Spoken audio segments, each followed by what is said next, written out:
ஒரு காலத்துல பிரஷ்யா அப்படின்னு ஒரு தேசம் இருந்தது. இப்போ ஜெர்மனி இருக்குல்ல, இதோட பெரும்பகுதி ஒரு காலத்துல பிரஷ்யாங்கிற பேர்ல இருந்தது. அப்போ அதுக்கு அரசரா இருந்தவர் மகா ஃப்ரெடரிக், அதாவது ஃப்ரெடரிக் தி கிரேட் அப்படின்னு சொல்லுவாங்க.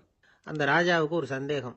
நாம பல வகையான வரிகளை விதிச்சு வசூல் பண்றோம், அப்படி பண்ணி வருமானம் குறைஞ்சிக்கிட்டே போகுதே, இதுக்கு என்ன காரணமா இருக்கும்? இதுதான் அவருக்கு ஏற்பட்ட சந்தேகம். ஒரு சமயம் அந்த அரசர் தம்முடைய அமைச்சர்களையும் பிரபுக்களையும் தளபதிகளையும் கூப்பிட்டு ஒரு விருந்து வச்சார். விருந்து முடிஞ்சதும் அவங்கள பார்த்து இந்த சந்தேகத்தை கேட்டார். வரிகள் அதிகமா விதிச்சு வருமானம் குறையறதுக்கு என்ன காரணம் அப்படின்னு கேட்டார். பல பேருக்கு இதுக்கு சரியா பதில் சொல்ல தெரியல. அனுபவசாலியான ஒரு தளபதி எழுந்திருச்சார். அரசே, அது எப்படிங்கிறத இப்போ உங்களுக்கு காட்டுறேன்னார். உடனே ஒரு பெரிய பனிக்கட்டி ஒன்றை தன்னுடைய கையில் எடுத்தார். அதை அப்படியும் எப்படியும் திருப்பி பார்த்தார். அப்புறம் அடுத்தவர்கிட்ட கொடுத்தார். அவர் அதை அப்படியும் எப்படியும் திருப்பி பார்த்துட்டு அடுத்தபடியா இருந்தவர்கிட்ட கொடுத்தார். இப்படியே இதை ஒவ்வொருத்தரா பார்த்து பார்த்துட்டு ஒவ்வொரு கையா மாறி கடைசியில மன்னர் கைக்கு போய் சேர்ந்தது. மன்னர் கைக்கு அந்த பனிக்கட்டி போய் சேர்ந்தப்போ அது கொஞ்சம் கொஞ்சமா உருகி ஒரு பட்டாணி கடலை சைஸுக்கு ஆயிட்டுது. மன்னர் யோசனை பண்ணார், வரி அதிகமா போட்டாலும் வந்து சேர்றது குறைவா இருக்கிறதுக்கு என்ன காரணம் அப்படிங்கிறது அவருக்கு புரிஞ்சு போச்சு. காலம்தான் மாறிட்டு இருக்கே தவிர இந்த கையூட்டு வாங்குற பழக்கம் மாறினதாக தெரியல. இன்னொரு ராஜா இருந்தார். அவர் தன்னுடைய ராஜாங்கத்தில் லஞ்ச ஊழலே சுத்தமாக இருக்கக்கூடாது அப்படின்னு நினைச்சார். அவர்கிட்ட பல்வேறு துறைகளுக்கும் பொறுப்பாக இருந்த பல பேரும் ரொம்ப சுத்தமாகவும் நேர்மையாகவும் இருந்தாங்க. ஒரே ஒருத்தர் மட்டும் எல்லார்கிட்டையும் லஞ்சம் வாங்கிட்டே இருந்தார். அவரை வேற வேற துறைகளுக்கு மாற்றி பார்த்தாரு. அந்த ராஜா என்னென்னமோ பண்ணி பார்க்குறாரு. எந்த வேலையை கொடுத்தாலும் அதுலேயும் லஞ்சம் வாங்குறதுக்கு ஒரு வழியை உண்டு பண்ணிக்குவார் அந்த ஆள். ராஜாவுக்கு இது ஒரு பெரிய தலைவலியாக போட்டுது. இவர் என்ன பண்ணுறது, இவருக்கு என்ன வேலையை கொடுக்கறது, கொஞ்சம் கூட லஞ்சம் வாங்கறதுக்கு சான்ஸே இல்லாத ஒரு வேலையை கொடுக்கணும் அப்படின்னு திட்டம் போட்டார். ஒரு நாள் அவருக்கு அந்த உத்தரவும் போட்டுட்டார். அதாவது அவருக்கு என்ன வேலைன்னா, கடற்கரையில் தான் அவருக்கு ஆஃபீஸ். அங்கேயே இருந்துக்க வேண்டியது.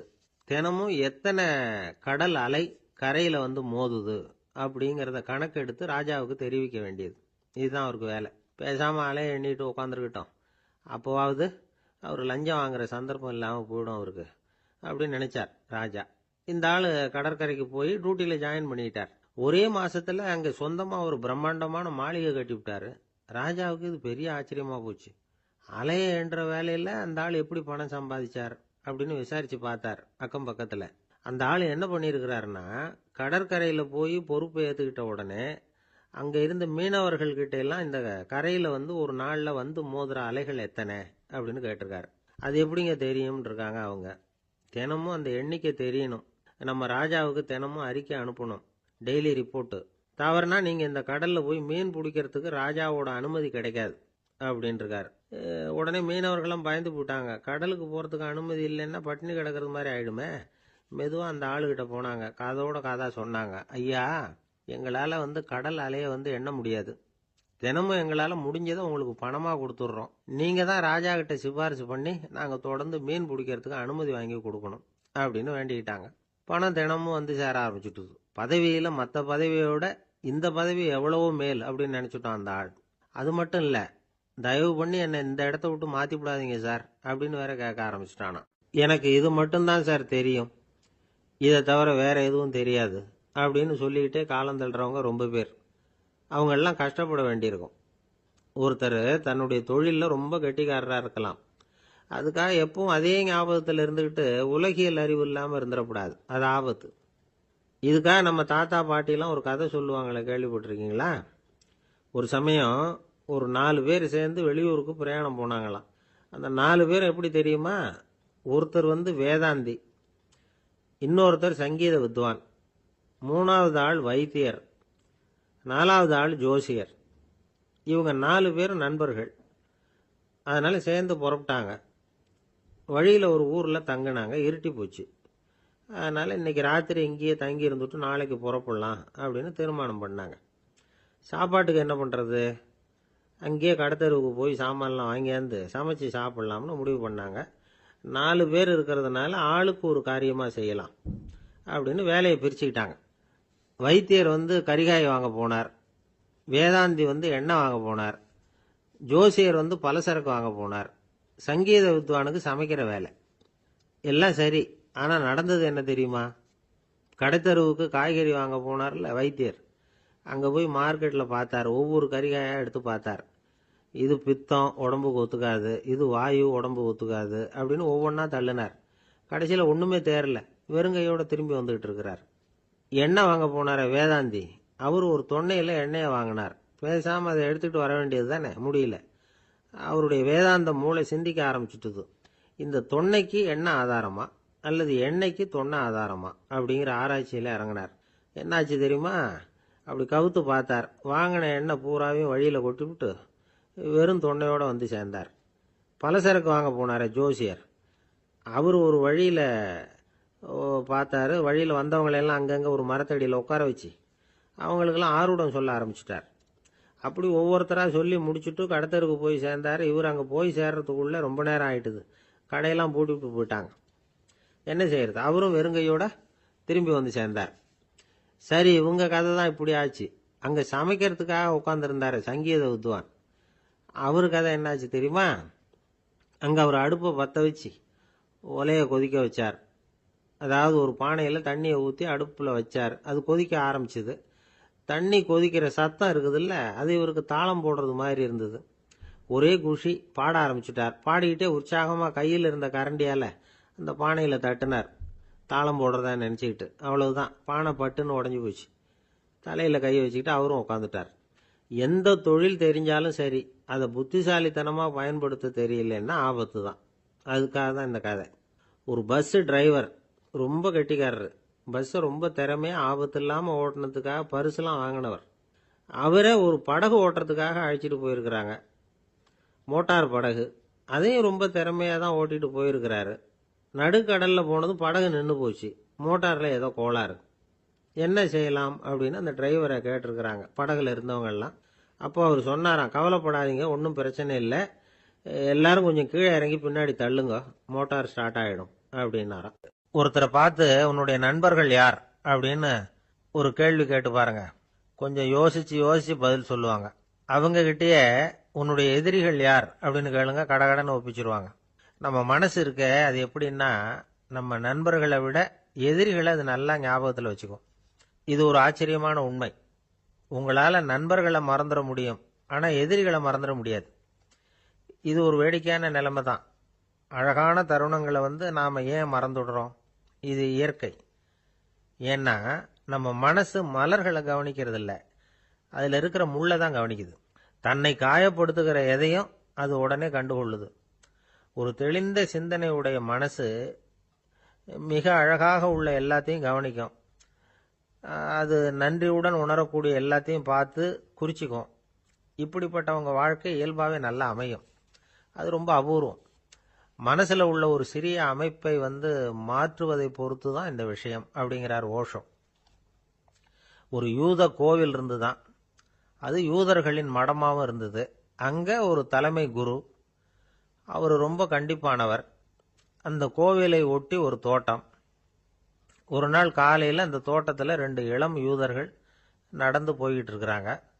காலையில் 1 மணி நேரம், மாலையில் 1 மணி நேரம் அவங்க அந்த தோட்டத்தில் நடக்கிறதுக்கு அனுமதி உண்டு. மற்ற நேரங்களில் அவங்க மத புத்தகங்களை படிக்கணும், பிற விதிமுறைகளை கடைபிடிக்கணும். அந்த 2 பேருமே தொடர்ந்து புகைப்பிடிக்கிற பழக்கம் உள்ளவங்க. ஆனால் கோவில் மடத்தில் இருக்கிறப்போ அவங்க புகைப்பிடிக்க முடியாது, அது கடுமையான குற்றம். சரி, நாம் தோட்டத்தில் இருக்கிறப்போவாவது புகைப்பிடிக்கலாமா அப்படின்னு ஒரு ஆசை அவங்க 2 பேருக்குமே. இருந்தாலும் பயம். இப்படி கேட்டால் மதகுரு என்ன சொல்லுவாரோ அல்லது என்ன செய்வாரோங்கிற பயம். இப்படியே கொஞ்ச நாள் ஆச்சு. ஒரு நாள் அந்த 2 பேரில் ஒருத்தன் ரொம்ப கலங்கி போய் அந்த கோவிலில் இருந்து வெளியில் வந்துக்கிட்டு இருந்தான். வந்தவன் நேராக தோட்டத்து பக்கம் போனான்.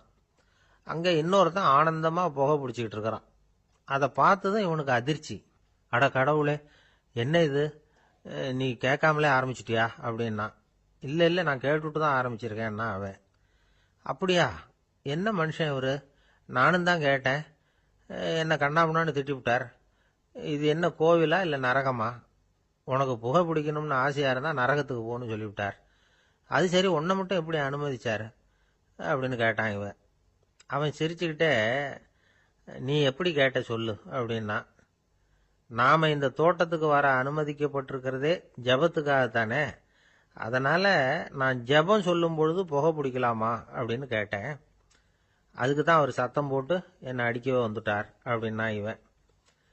நீ ஒரு மாதிரியா கேட்டிருக்க, நான் வேற மாதிரியா கேட்டிருக்கிறேன். ஜெபம் சொல்லும் போது புகை பிடிக்கலாமான்னு நீ கேட்டிருக்க. ஐயா, புகை பிடிக்கும் பொழுது ஜெபிக்கலாமா அப்படின்னு நான் கேட்டேன். அதுல தப்பு ஒன்றும் இல்லை அப்படின்னு பதில் சொல்லிட்டார் அப்படின்னா. ஒரு சிறிய மாற்றம்தான் அது மிகப்பெரிய மாறுதலை ஏற்படுத்தி விட்டது. மனசு நல்ல விதமா சிந்திக்க ஆரம்பிச்சுட்டுதுன்னா மகிழ்ச்சிக்கு பஞ்சம் இல்லை. ஒரு கஞ்சன் ஆத்துல விழுந்துட்டான். வெள்ளத்துல தத்தளிச்சுக்கிட்டு இருக்கிறான். கரையில நின்ன ஒருத்தர் உன் கையை கொண்டா இப்படி பிடிச்சி இழுத்து கரையில சேர்த்து விடுறேன்னார். எதையும் கொடுத்து பழக்கம் இல்லாத அவன் கையையும் கொடுக்க மாட்டேன்னுட்டான். இவர் பார்த்தார். உன் கையை கொடுன்னு சொல்றதுக்கு பதிலா நான் என் கையை கொடுக்கறேன் பிடிச்சிக்கோ அப்படின்னார். அவன் கப்புன்னு பிடிச்சிக்கிட்டான். இழுத்து கரையில போட்டார்.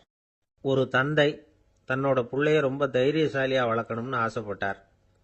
அதுக்காக அவனை கூப்பிட்டு உட்கார வச்சு இப்படி உபதேசம் பண்ணார். இதை பாருப்பா, நான் உன்னாட்டம் இருக்கிறப்போலாம் எதுக்கும் பயப்பட மாட்டேன். ரொம்ப துணிச்சலா இருப்பேன். ஒரு நாள் ஒரு அப்பாவி எலிய ஒரு பூனை துரத்திட்டு ஓடிச்சு. நான் உடனே என்ன செஞ்சேன் தெரியுமா? அந்த பூனையை பிடிச்சேன். அது வாலில் ஒரு பட்டாசு சரத்தை கட்டினேன். கொளுத்தி விட்டேன். படபடன்னு வெடிக்க ஆரம்பிச்சுட்டுது. அது துள்ளிக்கிட்டு அங்கேயும் இங்கேயும் ஓடி இருக்கு பாரு ஓட்டம். ரொம்ப தமாஷு அப்படின்னார் அப்பா. இப்படி சொல்லிவிட்டு பையனை பார்த்து, இதை கேட்கறதுக்கு உனக்கும் துணிச்சல் வருதா? நான் என்னுடைய செயலை நீ கேட்கறப்ப உனக்கு துணிச்சல் வருதா அப்படின்னு கேட்டார். வருதுன்னா பையன்.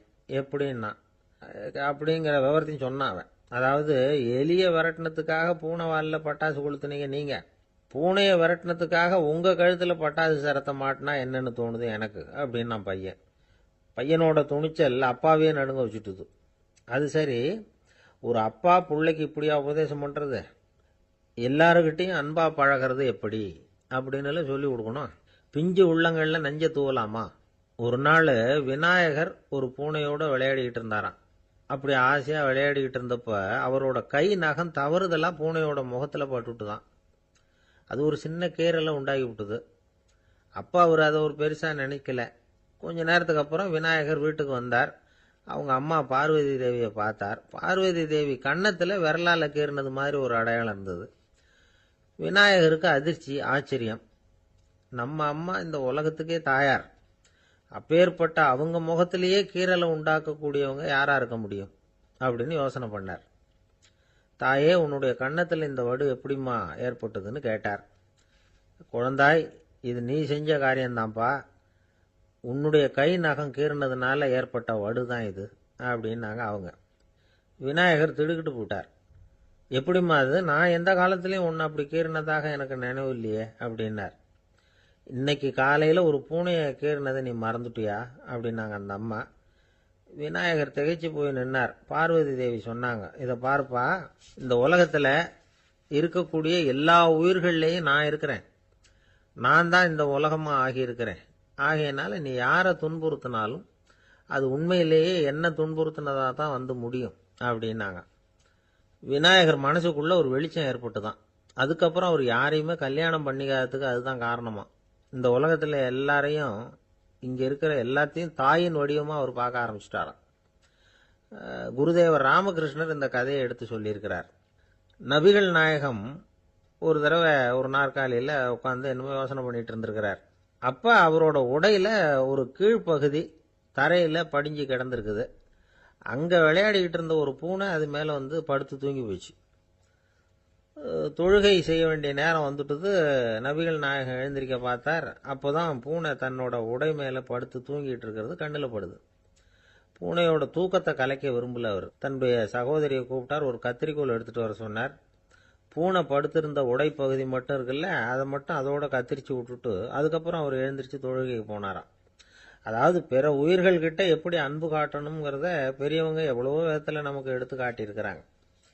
இருந்தாலும் எத்தனை பேர் மனசுல அதெல்லாம் உரைச்சிருக்குது? நாமளும் நம்ம ட்ரெஸ் மேல ஒரு பூனை படுத்திருந்தா ஒரு கத்திரிக்கோலை தான் தேடுவோம், எடுத்துட்டு வர சொல்லுவோம். துணியை வெட்டுறதுக்கு பதிலாக இல்லை அதோட வாழை வெட்டினா என்ன அப்படின்னு தோணும். ஒரு ஆள் ரொம்ப பிரியமா ஒரு பூனையை ஆற்றுல குளிப்பாட்டிக்கிட்டு இருந்தானா. எப்படி? அந்த பூனையை ஆற்று தண்ணியில் அமுக்கி அமுக்கி குளிப்பாட்டிக்கிட்டு இருக்கிறான். அந்த வழியாக போன பெரிய ஒருத்தர் இதை பார்த்தார். இதை பார்ப்பா, பூனையை அது மாதிரி ஆற்று தண்ணியில் அமுக்கி குளிப்பாட்டாத, மூச்சு திணறி செத்து போடும் அப்படின்னு அட்வைஸ் பண்ணார். நீ போய் அவன் வேலையை பார்த்துக்கிட்டு, எனக்கு எல்லாம் தெரியும்னா இவன். சரின்னு அவர் போயிட்டார். கொஞ்ச நேரம் கழித்து அவரே அந்த வழியாக திரும்பி வந்துக்கிட்டு இருந்தார். ஆற்றுல பூனையை குளிப்பாட்டிக்கிட்டு இருந்தவன் அழுதுட்டு உட்காந்துருக்கிறான். பக்கத்தில் அந்த பூனை செத்து கிடக்குது. இதை பார்த்தார் பெரியவர். நான் தான் அப்போவே சொன்னேனே அந்த பூனையை ஆற்றுல நினைக்காதேன்னு, அதை கேட்டிருந்தா அப்படி ஆயிருக்குமா அப்படின்னார். அந்த ஆள் கோபமாக இவரை முறைச்சி பார்த்தான். அட போய்யா, இந்த பூனை ஆற்றுல குளித்ததுனால ஒன்றும் செத்து போகல, குளித்ததுக்கு அப்புறம் அதோட உடம்பு ஈரமாக இருக்குதுன்னு அதை புழிஞ்சேன், அதனால தான் அப்படி ஆயிட்டுது அப்படின்னானா. ஒரு விவசாயி விதைக்கிறதுக்காக வயல்வெளி பக்கம் போகிறார். விதைகளை அள்ளி வீசினார். அப்போ என்ன ஆச்சுன்னா, சில விதைகள் பாதை ஓரத்தில் விழுந்தது, சில விதைகள் முள் செடிகள் மண்டி இருந்த புதருக்கு இடையில விழுந்தது, சில விதைகள் நல்ல நிலத்தில் விழுந்தது. பாதை ஓரத்தில் விழுந்த விதை என்ன ஆச்சுன்னா, அதெல்லாம் பறவைகள் கண்ணில் போட்டுட்டுது. உடனே உட்காந்து கொத்தி தின்னுட்டு போட்டுது. அதிகமாக மண் இல்லாத பாறை பகுதியில் விழுந்த விதையெல்லாம் லேசாக வேர் விட்டு முளைக்க ஆரம்பிச்சுது. அதுக்கப்புறம் வேர் கீழேயும் ஆழமாக போக முடியல, மேலேயும் சூரிய வெப்பம் அதிகம் தாங்க முடியல, எல்லாம் காஞ்சி கருகி போட்டுது. புதர் பகுதியில் சில விதைகள் விழுந்தது இல்லையா, முள் செடிகள் காடாக மண்டி போயிருந்தது. அதனால் முளைச்சி வர்ற செடிக்கு நெருக்கடி அதிகமாக போட்டுது, சரியாக வளர முடியல, விளைச்சலும் சரியா இல்லை. நல்ல நிலத்தில் விழுந்த விதைகள் மட்டும் நல்லா முளைச்சிது, நல்லா வளர்ந்தது, விளைச்சலும் பிரமாதமாக இருந்தது. இந்த கதையை சொல்லிவிட்டு கேட்க செவியுள்ளோர் கேட்கட்டும் அப்படிங்கிறார் இயேசு பெருமான். ஆமாம், இயேசு கடலில் நின்ற படகு ஒன்றில் உட்காந்துருக்கிறார். கடற்கரையில் ஏராளமான மக்கள் உட்காந்துருக்கிறாங்க. அந்த சமயத்தில் தான் இயேசு ஓமைகள் மூலமாக மக்களுக்கு பல உண்மைகளை சொல்லிகிட்டு இருக்கிறார். மக்கள் அந்த கதையை கேட்டுட்டு ஒன்றும் புரியாமல் முழிக்கிறாங்க. அதை கவனித்த இயேசு அந்த ஓமையை விளக்க ஆரம்பித்தார். இதில் அந்த விதைக்கிறவர் தான் இறைவன். அவருடைய வார்த்தைகளை விதைக்கிறார். அந்த வார்த்தைகளை கேட்கிற மக்கள் அந்த விழுந்த விதைகள் மாதிரி 4 வகையானவர்கள். சில பேர் பாதை ஓரத்தில் விழுந்த விதைகள் மாதிரி. இறைவன் வார்த்தைகளை அவங்க கேட்குறாங்க, ஆனால் தீய எண்ணங்கள் செய்கைகள் மூலமாக விதைக்கப்பட்ட வார்த்தைகள் அழிஞ்சு போடுது. இறைவன் வார்த்தைகளை கேட்ட உடனே மகிழ்ந்து போய் உடனே சில பேர் அதை ஏற்றுக்கிறாங்க. இவங்கெல்லாம் அந்த பாறை பகுதியில் விழுந்த விதைகள் மாதிரி. அதனால் இவங்கெல்லாம் வேறு இல்லாதவங்க, கொஞ்ச காலத்துக்கு இறை வார்த்தைகளுக்கு கீழ்ப்படிந்து நடப்பாங்க.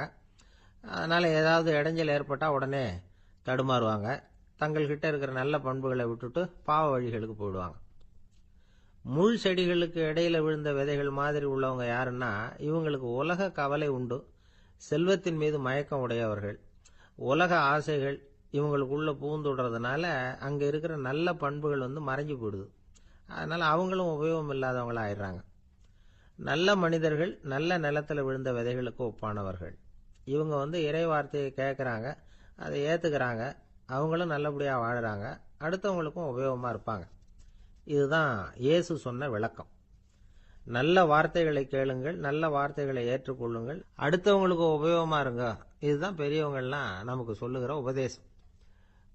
ஒரு அப்பா தன்னுடைய மகனுக்கு உபதேசம் பண்ணார். இதை பாருப்பா, நல்ல வார்த்தைகளை கேட்கணும், எப்போதுமே மகன் அப்பா பேச்சை கேட்கறது நல்லது அப்படின்னாராம். நீ ஏதாவது ஒரு தப்பு பண்ணால் என் தலையில் ஒரு முடி நரைச்சி வெள்ளையா போடும்பா, நீ செய்கிற ஒவ்வொரு தப்புக்கும் என் தலையில் ஒவ்வொரு முடி வெள்ளையாயிடும் அப்படின்னாராம். பையன் யோசிச்சான், அப்பா இப்போதான் எனக்கு புரியுது, தாத்தாவோட தலைமுடி பூராவும் வெள்ளையா இருக்கிறதுக்கு என்ன காரணம்ங்கிறது எனக்கு இப்போதான் புரியுது அப்படின்னானா. ஒரு ஊரில் ஒரு ராஜா இருந்தார். அவர் ஒரு பூனை வளர்த்தார். ரொம்ப செல்லமாக அவர் அந்த பூனையை வளர்த்தார். அவர் என்ன பண்ணுவார் தெரியுமா, இரவு நேரத்தில் அந்த பூனையோட தலையில் ஒரு விளக்க வச்சிருவார். அந்த பூனை ரொம்ப ஜாக்கிரதையாக அந்த விளக்கு கீழே விழுந்துடாமல் பார்த்துக்கும். தலையை ஆட்டாமல் ரொம்ப நிதானமாக ராஜா பின்னாடி நடந்து போய்கிட்டே இருக்கும். அந்த விளக்கு வெளிச்சத்தில் எல்லா வேலைகளையும் செஞ்சிருவார். கையில் ஒரு விளக்கை தனியாக எடுத்துகிட்டு போக வேண்டிய அவசியமே இல்லை. விளக்கை தூக்கிட்டு போகிற வேலையை அந்த பூனை பார்த்துக்கும். அதனால் ராஜாவுக்கு அந்த பூனை மேலே ரொம்ப பிரியம். மந்திரிகளையெல்லாம் கூப்பிட்டு அவங்கக்கிட்ட சொல்லுவார், பார்த்தீங்களா இந்த பூனை எவ்வளவு விசுவாசமாக நடக்குது, என் பேரில் எவ்வளவு மரியாதை பார்த்தீங்களா அதுக்கு அப்படிம்பார். இதை கேட்டுவிட்டு அங்கிருந்த அமைச்சர்களில் ஒருத்தர் சொன்னார், மன்னா நீங்கள் சொல்கிறது சரிதான், இருந்தாலும் இந்த பூனையோட விசுவாசத்தை நாம் கொஞ்சம் சோதித்து பார்க்க வேண்டியிருக்கு அப்படின்னாராம். சரி, உங்கள் ஆசையை ஏன் கெடுக்கணும், நல்லா சோதிச்சு பாருங்க அப்படின்னு சொல்லிவிட்டார் ராஜா. உடனே அந்த அமைச்சர் என்ன பண்ணார் தெரியுமா? எங்கேயோ புறப்பட்டு போனார். ஒரு 5-6 எலிகளை பிடிச்சிட்டு வந்தார். அரண்மனையில் ராஜா ஏதோ வேலை பார்த்துக்கிட்டு இருக்கிறாரு. பக்கத்தில் அந்த பூனை ரொம்ப பணிவாக நின்றுக்கிட்டு இருக்குது. அது தலையில் விளக்கு எரிஞ்சிக்கிட்டு இருக்கு. அமைச்சர் தான் பிடிச்சிக்கிட்டு வந்த எலிகளை அந்த பூனை பார்வையில் படுறது மாதிரி எதிரில் விட்டார். அந்த எலிகள்லாம் அங்கேயும் இங்கேயும் ஓட ஆரம்பிச்சுது. அதை பார்த்தது பூனை. அவ்வளவுதான். தலையில் இருக்கிற விளக்கை பற்றியும் கவலைப்படல, ராஜாவை பற்றியும் கவலைப்படல. ஒரே பாய்ச்சலாக பாஞ்சு எலிகளை துரத்த ஆரம்பிச்சுட்டுது. தலையில் இருந்த விளக்கு எங்கேயோ போய் விழுந்தது, அணைஞ்சு போச்சு. இருட்டில் ராஜா தடுமாற ஆரம்பிச்சுட்டார். இந்த சமயத்தில் அந்த அமைச்சர் மறுபடியும் விளக்கை ஏற்றினார். வெளிச்சம் வந்தது. அதுக்கப்புறம் அந்த அமைச்சர் பேசினார். அரசே, பூனையோட விசுவாசத்தை பார்த்தீங்களா? எலி அது கண்ணில் படுற வரைக்கும் தான் விசுவாசமாக இருந்தது. அது மாதிரி எலியை பார்த்ததும் எல்லாத்தையும் விட்டுட்டு அதை துரத்த ஆரம்பிச்சுட்டு பார்த்தீங்களா? தான் அந்த பூனையை பற்றி நினைச்சது தப்புங்கிறது அதுக்கப்புறம் தான் அந்த ராஜாவுக்கு புரிஞ்சுதான். சரி, இப்போ எதுக்கு இந்த கதையெல்லாம் அப்படிங்கிறீங்களா? இந்த பூனை மாதிரி தான் நம்ம மனசும். மனசை எவ்வளவுதான் பயிற்சி கொடுத்து பக்குவமாக வச்சிருந்தாலும் பார்க்கறதுக்கு பரமசாது மாதிரி தான் இருக்கும். பார்க்க வேண்டியதை பார்த்துட்டுதுன்னா பாஞ்சிரும். இந்த பூனை மாதிரி புலன் இன்ப பொருள்கள் கிட்டாத வரைக்கும் மனம் அடங்கி இருக்கிறது மாதிரி தான் தெரியும். கொஞ்சம் வாய்ப்பு கிடைச்சாலும் அது குதிக்க ஆரம்பிச்சிரும், தப்பு பண்ண ஆரம்பிச்சிரும். பெரிய பெரிய முனிவர்கள் வாழ்க்கையில் நடந்த வீழ்ச்சி இதை தான் நிரூபிக்குது. புலன்களின் ஆற்றல் அதிகம். அதனால மனக்கட்டுப்பாடு பயிற்சிகளில் ரொம்ப எச்சரிக்கையா இருக்கணுங்கிறார் சுவாமி சிவானந்தர். மது பழக்கத்தையே விட்டுட்டேன்னு உறுதியா இருப்பான். கடை கண்ணில் பட்டுட்டுதுன்னா கால் அவனை கேட்காமலே இழுத்துக்கிட்டு உள்ள போயிடும். இதுதான் மனசுங்கிறது. அதுதான் அந்த ராஜா வளர்த்த பூனை. நம்மால் ஒருத்தன் அந்த ராஜா பூனை தலையில விளக்க வச்சது மாதிரி இவன் தன்னுடைய தலையிலேயே ஒரு விளக்கை ஏற்றி வச்சுக்கிட்டு என்னத்தையும் தேட ஆரம்பிச்சான். தேடிட்டு இருக்கிறான். தலையை ஆட்டாம நிதானமா நடந்து ரொம்ப நேரமா தேடிட்டு இருக்கிறான். அந்த சமயம் அங்க வந்த ஒருத்தர் என்னத்தை தேடுறீங்கன்னு கேட்டார். அதுதான் மறந்து போச்சு அப்படின்னு இழுத்தான். சரி, கொஞ்சம் இப்படி உட்காருங்க, ஞாபகம் வந்ததும் தேட ஆரம்பிக்கலாம் அப்படின்னாரு அவரு. இவன் கொஞ்ச நேரம் உட்காந்து யோசிச்சான். அப்புறம் திடீர்னு எழுந்திரிச்சான். ஞாபகம் வந்துட்டுதுன்னா. என்னன்னு கேட்டார். எங்க வீட்டில் இருந்த விளக்க எங்க வச்சேன்னு தெரியல, அதுதான் தேடிட்டு இருக்கிறேன், ஏற்றி வைக்கலாம்னு பாக்குறேன் அப்படின்னா. வாழ்க்கையில சில சந்தர்ப்பங்கள்ல நாம சில அவமானங்களை சந்திச்சே தீர வேண்டியிருக்கு. என்ன பண்றது, காலம் அப்படி. அவமானப்படுறவங்க உடனே அடங்கி போயிடுறது தான் உலக வழக்கம். அவமானப்பட்டா உடனே சீறி எழறவங்களும் உண்டு. ஆனா அதையே ஒரு சவாலா எடுத்துக்கிட்டு முன்னுக்கு வர்றவங்களும் சில பேர் இருக்கிறாங்க. அவங்க ரொம்ப அபூர்வம். இன்னைக்கு மனோதத்துவ நிபுணர்கள்லாம் என்ன சொல்றாங்க தெரியுமா? அவமானப்பட்டுட்டா உடனே அடங்கி போயிடக்கூடாதான். அதையே ஒரு சவாலா எடுத்துக்கிட்டு மனசுல ஒரு வைராக்கியத்தோட முயற்சி பண்ணனா வாழ்க்கையில எல்லாரும் முன்னேறலாமா. அவமானம்ங்கிறத நாம வைராக்கியமா மாத்திக்கணும். அதுதான் வெற்றிக்கு வழி. ராமர் இந்த பூமியில பிறந்ததே ஒரு வைராக்கியத்தினால தான் சார் அப்படின்னார் ஒருத்தர். எப்படிங்க அது அப்படின்னு கேட்டேன். அவர் சொன்னார், தசரதருக்கு ராமர் குழந்தையா பிறக்கணும், அப்பதான் இங்க இருக்கிற கஷ்டங்கள்லாம் நீங்கும் அப்படின்னு சர்வ லோகமும் எதிர்பார்த்துக்கிட்டு இருக்குது. ஆனா அவர் எப்போ பிறப்பார் அப்படின்னு யாருக்கும் தெரியல. அந்த காரியம் சீக்கிரம் நடக்கணுமே, அதுக்கு என்ன பண்றது? நாரதர் வந்தார் ஒரு நாள் தசரதரை தேடி. தசரதா, உனக்கு ஒரு செய்தி தெரியுமான்னு ஆரம்பிச்சார். அவர் எப்பவும் இப்படித்தானே ஆரம்பிக்கிறது வழக்கம். என்ன விஷயம்னு கேட்டார் தசரதர். தசரதா, நீ அடிக்கடி உன்னோட தேர்ல ஏறிக்கிட்டு தேவலோகத்துக்கு போற, அங்க போற வர்ற எல்லாம் பண்ணிட்டு இருக்க, எல்லாம் சரி. தேவலோகத்திலையும் உன்னை நல்லபடியா தான் வரவேற்கிறாங்க. தேவேந்திரன் உன்னை பிரியமா அழைச்சிட்டு போய் தன்னுடைய அரியாசனத்திலேயே தனக்கு பக்கத்திலேயே உட்கார வைக்கிறான். நீயும் சந்தோஷமா உட்காந்து பேசிவிட்டு வந்துடுற. ஆனா நீ இங்க வந்ததுக்கு அப்புறம் அங்க என்ன நடக்குது தெரியுமா உனக்கு அப்படின்னாரான் நாரதர். என்ன நடக்குது எனக்கு ஒன்றும் தெரியலையே அப்படின்னாரான் தசரதர். நாரதர்கிட்ட கிட்டத்தில் கேட்டிருக்கார், கொஞ்சம் சொல்லுங்க என்னது அப்படின்னு. அவர் நெருங்கி வந்தாராம் நாரதரும். மெதுவா அவர் காதோட காதா சொன்னாராம். அதாவது நம்ம பாஷையில சொல்ல போனா பத்த வைக்கிறார். நீ அங்க தேவேந்திரங்கிட்ட உட்காந்து பேசிவிட்டு வந்த பிறகு நீ அங்க உட்கார்ந்திருந்த அரியாசனத்தை தண்ணி ஊத்தி கழுவி சுத்தப்படுத்துறாங்க. நீ என்ன அந்த அளவுக்கு சுத்தம் இல்லாத ஆளா, தினம் குளிக்காமையா இருக்கிற அப்படின்னாராம். தசரதருக்கு இது ரொம்ப அவமானமா போயிட்டுது. அப்படியே செய்யறாங்க அப்படின்னாராம். ஆமா, நீ வேணும்னா நான் சொல்றது உண்மையா இல்லையா அப்படின்னு சோதனை பண்ணி பார்த்துக்கோ அப்படின்னாராம் நாரதர். உடனே தசரதர் இதுக்காகவே புறப்பட்டு தேவலோகம் போனார். அங்கே வழக்கம் போலவே இவரை கூப்பிட்டு உட்கார வச்சு பேசிக்கிட்டு இருந்தான் தேவேந்திரன். கொஞ்ச நேரம் பேசிக்கிட்டு இருந்துட்டு சரி நான் கிளம்புறேன்னு புறப்பட்டார். சரி அவனும் வாசல் வரைக்கும் வந்து வழி அனுப்பி வச்சுட்டு உள்ளே போயிட்டான். தசரதர் வெளியில் கொஞ்ச நேரம் மறைஞ்சி இருந்துட்டு மெதுவாக உள்ளே எட்டி பார்த்தார் என்ன நடக்குதுன்னு. நாரதர் சொன்னது உண்மைதான். தசரதர் உட்கார்ந்திருந்த ஆசனத்தை அங்கே 2 தேவர்கள் கழுவி சுத்தப்படுத்திக்கிட்டு இருக்கிறாங்க. தசரதரால் இதை தாங்கிக்க முடியல. அவருக்கு ரொம்ப அவமானமாக போச்சு. நேராக கிடுகிடுன்னு தேவேந்திரங்கிட்டே போனார். நான் உட்கார்ந்திருந்த இருக்கையை சுத்தம் பண்ணுறியே, நான் என்ன அந்த அளவுக்கு பாவியா அப்படின்னு கேட்டார். ரொம்ப கோபமாக கேட்டார். தசரதரே, மனுஷனுக்கு 3 கடன்கள் உண்டு. தேவ கடன், ரிஷி கடன், பித்ரு கடன். இதை தீர்க்காதவன் பாவியாகிறான். இதில் மகனை பெறுவதால் தான் பித்ரு கடன் தீரும். உனக்கு மகன் கிடையாது, அதனால நீ பாவியாகிற. பாவி உட்கார்ந்திருந்த இடம்ங்கிறதுனால அதை சுத்தம் செய்ய வேண்டியது எங்கள் கடமை அப்படின்னு நானாம் தேவேந்திரன். இந்த இடத்துல தசரதருக்கு ஏற்பட்ட அவமானம் ஒரு வைராக்கியமாக மாறிச்சு. தேவேந்திரனே கேட்டுக்கோ, ஒரு மகனை பெற்ற பிறகுதான் இந்த சபையில் மறுபடியும் அடி எடுத்து வைப்பேன் அப்படின்னு சொல்லிவிட்டு போயிட்டாராம். போய் புத்திர காமேஷ்டி யாகம் பண்ணார். புத்திரர்கள் பிறந்தார்கள். இந்த கதையில் உள்ள கருத்து என்னன்னா, தேவேந்திரன் தசரதரை அப்படி அவமானப்படுத்தலைன்னா அவருக்கு இப்படி ஒரு வைராக்கியம் பிறந்திருக்குமா? யோசிச்சு பார்க்கணும். நமக்கு ஏற்படுகிற சில அவமானங்களையும் வைராக்கியமாக மாற்றிக்குவோம். அப்படி மாற்றிக்கிட்டோம்னா வாழ்க்கையில் வந்து முன்னேறலாம். நம்ம ஆளுங்க சில பேர் அவமானத்தை வந்து வைராக்கியமாக மாற்றிக்கிறது எப்படி தெரியுமா? நம்மகிட்ட ஒரு பையன் சொன்னான், எங்கள் அப்பா என்னை எல்லாருக்கும் முன்னாடி வச்சு திட்டிவிட்டார், பொறுப்பு இல்லாமல் ஊர் சுற்றுறேன்னு சொல்லி அவமானப்படுத்தி விட்டார். இனிமேல் நீ என் முகத்திலேயே முழிக்காதரா போடான்னு வேற சொல்லிவிட்டார். எனக்கு ரோஷம் வந்துட்டுது. அந்த அவமானத்தை வைராக்கியமாக மாற்றிக்கிட்டேன். அன்னையிலேருந்து அவர் முகத்திலேயே முழிக்கிறது இல்லை அப்படின்னா. அப்படியான்னு கேட்டோம். ஆமாங்க, அவர் வீட்டில் இல்லாத நேரமாக பார்த்து உள்ள சமையல் கட்டுக்கு போய் சாப்பிட்டுட்டு நைஸாக வெளியில் வந்துடுவேன் அப்படிங்கிறான் அவன். ஜவஹர்லால் நேரு பிரதமராக இருந்த சமயம் அவர் ஒரு தடவை சென்னைக்கு வந்திருக்கிறார். இங்கே சில முக்கிய நிகழ்ச்சிகளில் கலந்துக்கிறதுக்காக வந்திருந்தார். ஆளுநர் மாளிகையில் ஒரு நாள் ராத்திரி தங்கி மறுநாள் புதுடெல்லி புறப்படுறதாக ஏற்பாடு. நிகழ்ச்சியிலெல்லாம் முடிச்சுக்கிட்டு ஆளுநர் மாளிகையில் தங்கி இருக்கிறார்.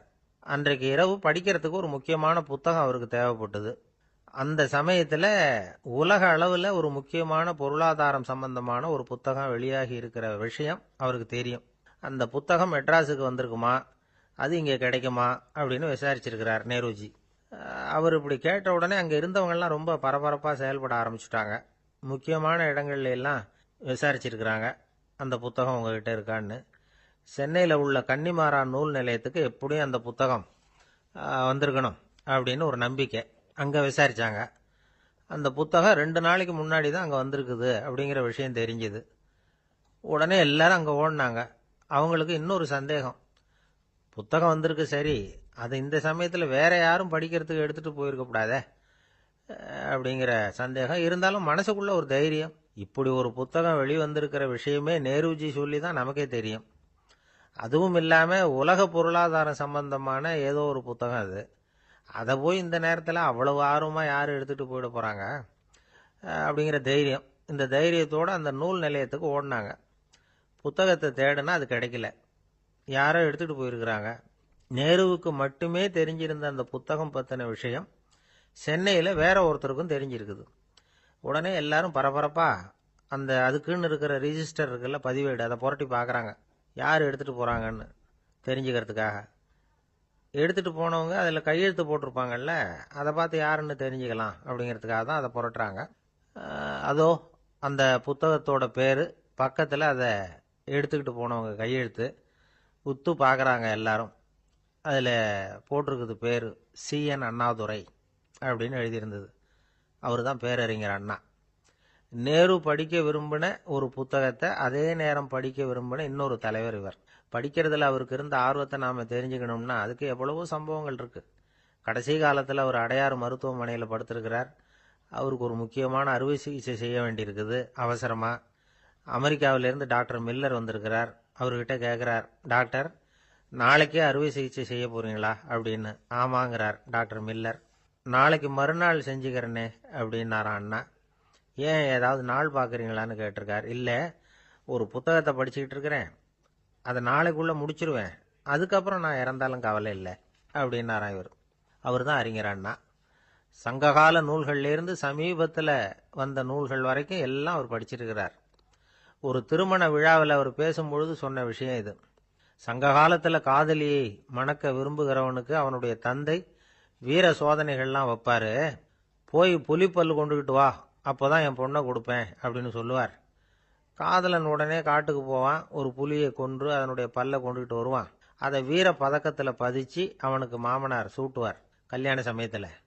இப்போலாம் காதலன் கிட்ட அப்படி சொல்ல முடியாது. இப்போலாம் காதலன் கிட்ட காட்டுக்கு போய் புலிப்பல் கொண்டுகிட்டு வான்னு யாராவது சொன்னா புலி தான் மாப்பிள்ளையா வந்து சேரும் அப்படின்னார். உலகத்தில் எது எதுக்கும் ஆராய்ச்சி கூடங்கள் இருக்குதுல்ல, அது மாதிரி தூக்கத்தை பற்றி ஆராய்ச்சி பண்ணுறதுக்கு ஒரு ஆராய்ச்சி கூடம் இருக்குது. அப்படி ஆராய்ச்சி பண்ணணும்னா அதுக்கு மூழ்கிக்கிட்டு இருக்கணும்ல. அதனால தான் அந்த ஆராய்ச்சி கூடம் இங்கே இல்லை. அமெரிக்காவில் பாஸ்டன் பல்கலைக்கழக மருத்துவமனையில் அது இருக்குது. அங்கே தூக்கத்தை பற்றி பலவிதமான ஆராய்ச்சிகள் பண்ணிகிட்டு இருக்கிறாங்க. அந்த ஆராய்ச்சி கூடத்தில் இயக்குனராக இருக்கிற ஒரு நிபுணர் அவர் என்ன சொல்கிறார் தெரியுமா? உங்களுக்கு தூக்கம் வரலையா, நீங்கள் நல்லா தூங்கிறதுக்கு தாராளமாக சில யோசனைகளை என்னால் சொல்ல முடியும் அப்படிங்கிறார். யோசனை தானே, காசா பணமாக கேட்டு வச்சுக்கலாமே. உணவு, மனநிலை, தூங்கும் இடத்தோட சூழ்நிலை, படுக்கைக்கு செல்றப்போ உள்ள பழக்க வழக்கங்கள், இது காரணமாக ஒருத்தருக்கு தூக்கம் வராமல் போகலாம். தூக்கம் வராததுக்கு இதுதான் காரணம்னா அதையெல்லாம் சுலபமாக கட்டுப்படுத்தலாங்கிறார் அவர். தூக்கத்தை வரவழைக்கக்கூடிய ஒரு நல்ல மருந்து உடற்பயிற்சி. ஆனால் ஒன்று, படுக்க போகிற நேரத்தில் இது மாதிரி உடற்பயிற்சிகள் எல்லாம் செய்யக்கூடாது. கொஞ்சம் முன்னாடி பகல்லையே இந்த பயிற்சிகளை செய்கிறது நல்லது. தூக்கம் வராமல் அவதிப்படுறவங்க பிற்பகல் நேரங்களில் காஃபி, டீ இது மாதிரி பானங்களை சாப்பிடக்கூடாது. மது அருந்துறது கூட தூக்கத்தை பாதிக்கும். வெது வெதுப்பான நீரில் குளிக்கிறது, தியானத்தில் ஈடுபடுறது, ஓய்வாக இருக்கிறது, படுக்கிறது, அதாவது படுக்கிறதுக்கு முன்னாடி ஒரு குவளை பால் சாப்பிட்றது, இதெல்லாம் தூக்கத்தை வரவழைக்கிறது ரொம்ப உதவியாக இருக்கும். இன்னொரு விஷயம் என்னென்னா, தூங்கி ஆகணுமேங்கிற கவலை வேண்டியதில்லை. அப்படி நினச்சி கவலைப்படுறதை விட்டுடணும். தூக்கம் வரலையா, உடனே படுக்கையை விட்டு எழுந்திருக்க வேண்டியது. வெளியில் வாங்க, வேறு ஏதாவது வேலையில் ஈடுபடுங்க, கொஞ்ச நேரம் உலாவுங்க, அல்லது ஏதாவது ஒரு புஸ்தகத்தை எடுத்து படிங்க. களைப்பு ஏற்பட்டால் மறுபடியும் படுக்கைக்கு போங்க. தூக்கம் தானே வந்துடும். ஒரு விஷயத்தை மட்டும் நல்லா ஞாபகத்தில் வச்சுக்கணும். படுக்கைக்கு போகிறப்போ உங்கள் மற்ற எல்லா பிரச்சனைகளையும் மறந்துடணும். அது எப்படி சார் முடியும்? அந்த நேரம் தானே எல்லா பிரச்சனையும் வரிசையாக ஞாபகத்துக்கு வருது அப்படின்னு நாம் நினைக்கலாம். ஆனால் பழக்கத்தில் அதை நாம் மாற்றிக்க முடியும். கொஞ்சம் முயற்சி பண்ணணும், அவ்வளோதான். இது எல்லாமே ஆராய்ச்சி பண்ணி பார்த்துட்டு அந்த நிபுணர் சொல்கிற கருத்து தான். இன்னொரு விஷயமும் அவர் சொல்கிறார். அது என்னென்னா, உடல் கோளாறு காரணமாக தூக்கம் வராமல் அவதிப்படுறவங்களுக்கெல்லாம் இந்த யோசனைகள் சரியாக வராது அப்படிங்கிறார். அதுக்கெல்லாம் மருத்துவ சிகிச்சை கொடுத்து தான் சரி பண்ணணும். சில பேருக்கு நடு ராத்திரியில் மூச்சு திணறல் ஏற்பட்டு தூக்கம் வராமல் போயிடும்.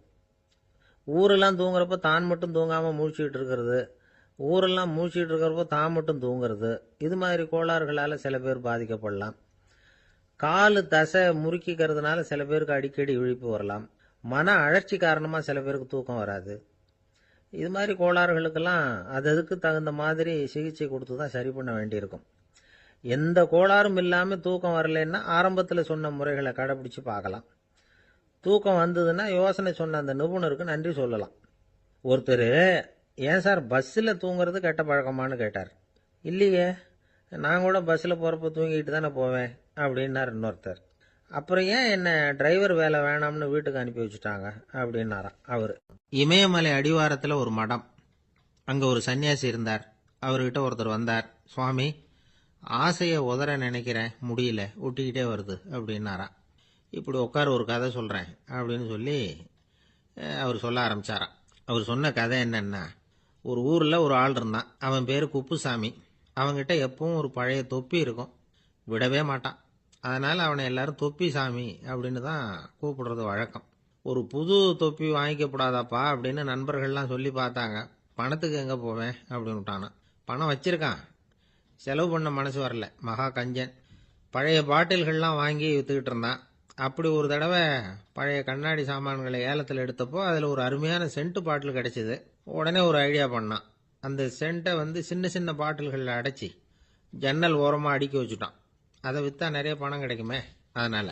இதுக்கு இடையில் ஒரு நாள் அவன் அப்படியே உட்காந்துருந்தான். அந்த நேரம் நண்பன் வந்தான். ஏண்டா, உன் பழைய தொப்பியை மாற்றப்படாதா? ஊரில் எல்லாரும் கேலி பேசுகிறாங்களே ஒன்று தொப்பி சாமின்னு.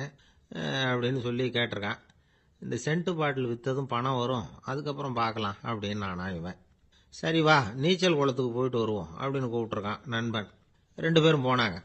அதே நேரம் அந்த ஊர் நீதிபதியும் அங்கே குளிக்க வந்தாராம். அவர்கிட்ட இருந்தது விலை வசந்த ஒரு புது தொப்பி. அதை அங்கே இருந்த ஸ்டாண்டில் மாட்டிவிட்டு குளிக்க போனார். இதுக்கிடையில் குப்புசாமி குளிச்சுட்டு வந்தான். அவனுடைய பழைய தொப்பியை காணலை. அந்த புது தொப்பியை பார்த்தா இது நண்பனுடைய வேலை தான் அப்படிங்கிறதாக புரிஞ்சுக்கிட்டு அதை எடுத்து மாட்டிட்டு வந்துட்டான். நீதிபதி குளிச்சுட்டு வந்து பார்க்குறாரு, தொப்பியை காணும். போலீஸில் புகார் கொடுத்தார். அவங்க வந்து தேடினாங்க. ஒரு மூலையில் பழைய தொப்பி கிடச்சிது.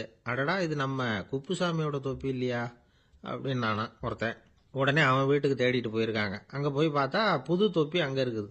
உடனே அவனுக்கு 1000 ரூபாய் அபராதம் போட்டாங்களாம். அவன் பணத்தை கட்டிவிட்டு ரொம்ப எரிச்சலோடு வீட்டுக்கு வந்தான். பழைய தொப்பி கண்ணில் பட்டது. மறுபடியும் உன்னால தானே எனக்கு 1000 ரூபா நஷ்டம் அப்படின்னு சொல்லி அதை எடுத்துக்கிட்டு அப்படி போயிருக்கான். அந்த ஊர் குளத்தில் வீசி எரிஞ்சிட்டு வந்துட்டான். அது மீன் பிடிக்கிற ஒருத்தன் கையில் சிக்கிச்சு. அவன் வர்ற வழியில் அதை எடுத்து வேகமாக வீசி எறிஞ்சான். அது நேராக குப்புசாமி வீட்டு ஜன்னல் வழியாக உள்ளே வந்து இந்த சென்ட்டு பாட்டில்கள் மேலே விழுந்து எல்லாம் உடஞ்சி நொறுங்கி போச்சு. குப்புசாமி பார்த்தான். தோட்டத்தில் ஆழமாக ஒரு குழியை வெட்டினான். அந்த தொப்பியை போட்டான், மூடிவிட்டான். இதை அடுத்த வீட்டுக்காரன் பார்த்தான். ஏதோ புதையல் தான் வச்சிருக்கான் போல இருக்குன்னு நினச்சான். போலீஸில் போய் புகார் கொடுத்துட்டான். மறுபடியும் போலீஸ் குழியை தோண்டினாங்க. பழைய தொப்பி மறுபடியும் வெளியில் வந்தது. எல்லாரும் சிரிக்கிறாங்க. அன்னைக்கு ராத்திரியே அந்த தொப்பியை எடுத்துக்கிட்டு நேராக புறப்பட்டான். ஒரு கல்லில் அதை சேர்த்து கட்டி குடிநீர் தொட்டி இருக்கும்ல, அதில் போட்டுட்டு வந்துட்டான். இனிமேல் என்ன பண்ணும் பார்ப்போன்னு. ஒரு நாள் திடீர்னு குழாயெல்லாம் அடைப்பட்டு போச்சு. மாநகராட்சி அலுவலர்கள் வந்து என்னன்னு பார்த்தா அந்த பழைய தொப்பி குழாயை அடைச்சிக்கிட்டு இருக்குது. இது குப்புசாமியோட தொப்பிங்கிறது தான் எல்லாருக்கும் தெரியுமே. உடனே குடிநீரை வந்து பாழாக்கணத்துக்காக குப்புசாமிக்கு கோர்ட்டு 2500 ரூபாய் அபராதம் போட்டுவிட்டுது. அதையும் கட்டிவிட்டு வெளில வந்தான். கடைசியாக முடிவு பண்ணான். ஒரு நெருப்பு குச்சியை கிழிச்சான். தொப்பியை கொளுத்தினான். எரிஞ்சுது. எடுத்து வெளில எரிஞ்சான். கொஞ்ச நேரத்தில் தீ அணைப்பு படம் வந்துட்டுது. ஆமாம், இவன் எடுத்து எரிஞ்சது வெளியில் விழுந்து வீட்டு கூரையே பற்றிக்கிட்டு எரிய ஆரம்பிச்சுட்டுது. அவனோட பணத்தாசையும் அதோட சேர்ந்து எரிஞ்சு போச்சான். இப்படி ஒரு கதை. இந்த கதையை சொல்லி முடிச்சார் அந்த இமயமலை அடிவாரத்தில் இருந்த சன்னியாசி. இப்போ அந்த குப்புசாமி எங்கே இருக்கிறான்னு கேட்டார் எதிரில் இருந்தவர். இதோ உன் எதிரிலே இருக்கிறான், நான் தான் அந்த குப்புசாமி அப்படின்னாரான் அந்த சன்னியாசி. அந்த குப்புசாமி கிட்ட இருந்தது மாதிரி ஒரு பழைய தொப்பி நம்ம ஒவ்வொருத்தர்கிட்டையும் உண்டு. அதை எப்படி தொலைக்கிறதுன்னு தெரியாமல் தடுமாறிக்கிட்டு இருக்கிறோம். அது என்ன தொப்பிங்கிறீங்களா? அதுதான் நம்மை சூழ்ந்திருக்கிற மாயை அப்படிங்கிறார் சுவாமி சின்மயானந்தர். மெய்ஞானம் கிடைக்கிறப்போ மாயை வந்து எரிஞ்சு போகும் அப்படிங்கிறது அவருடைய கருத்து. நம்மால் ஒருத்தர் வேகமாக ஓடி வந்தார். காலில் மாட்டியிருந்த பழைய செருப்பு 2ஐயும் ஆவேசமாக தூக்கி ஒரு கிணத்துல போட்டுட்டு வெறுங்காலோட நடந்து வந்துகிட்டு இருக்கிறார். ஏன் அப்படி பண்ணீங்க அப்படின்னு கேட்டோம்.